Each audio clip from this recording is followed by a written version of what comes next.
when an academic reaches into his pocket and brings out pieces of paper and then says, I shall be very brief, then is the time to be very worried. But I will keep this very brief. I'd like first to thank Ambassador Medina Mora and Senora Medina Mora for the hospitality. Thank you for inviting me and everybody else to your residency. I think we are technically on Mexican soil, aren't we? Yes, like so it's very appropriate for us to be here. I'd like to thank all at the embassy who made this gathering possible, particularly my good friend Nacho Duran, and all of you friends, family and colleagues who have come along tonight. When it comes to making this possible, of course it means not just the event, but the procedure that leads up to the awarding of the decoration. That's a mystery to me.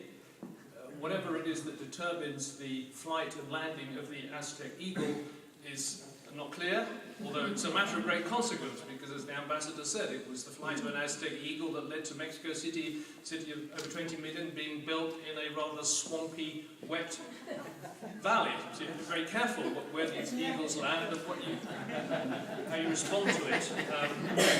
So I don't know what kind of homework or advocacy went into this, so I can't thank anyone in particular, but I would make a sort of impersonal, collective thanks to whoever was responsible for this honour.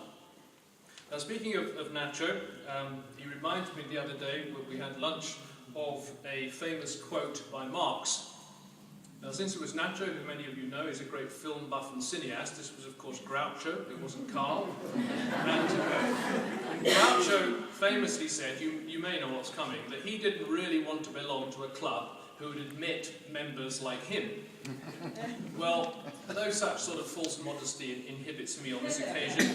I know this is a very distinguished club, and I have known two recipients of the decoration personally. The first was the formidable Nettie Lee Benson, who was a colleague of mine at the University of Texas in Austin when I was there in the late 80s, early 90s.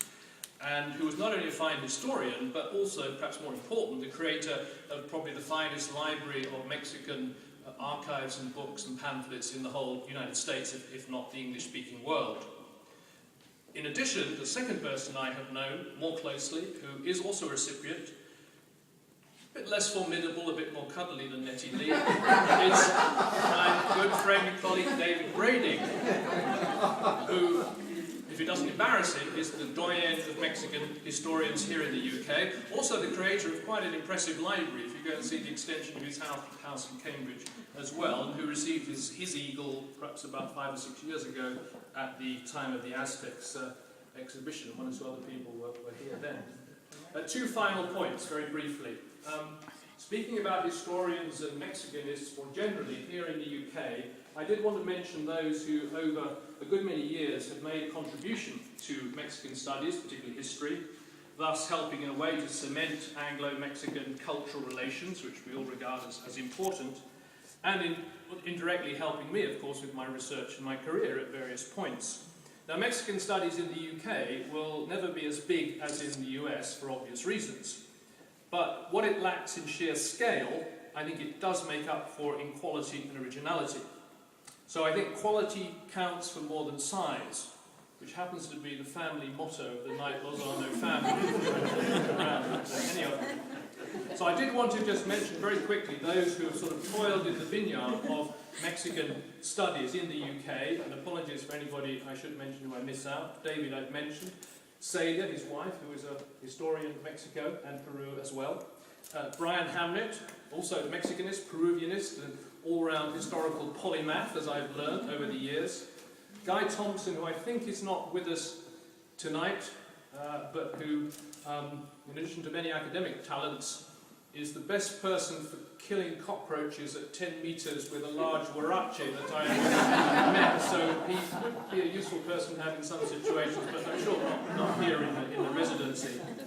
And then one or two who, having sort of toiled in the vineyard, sort of moved off for fresher, perhaps more lucrative pastures. My good friend Dudley, who despite moving on, obviously retains a close interest in Mexican history, politics, has personal family connections too.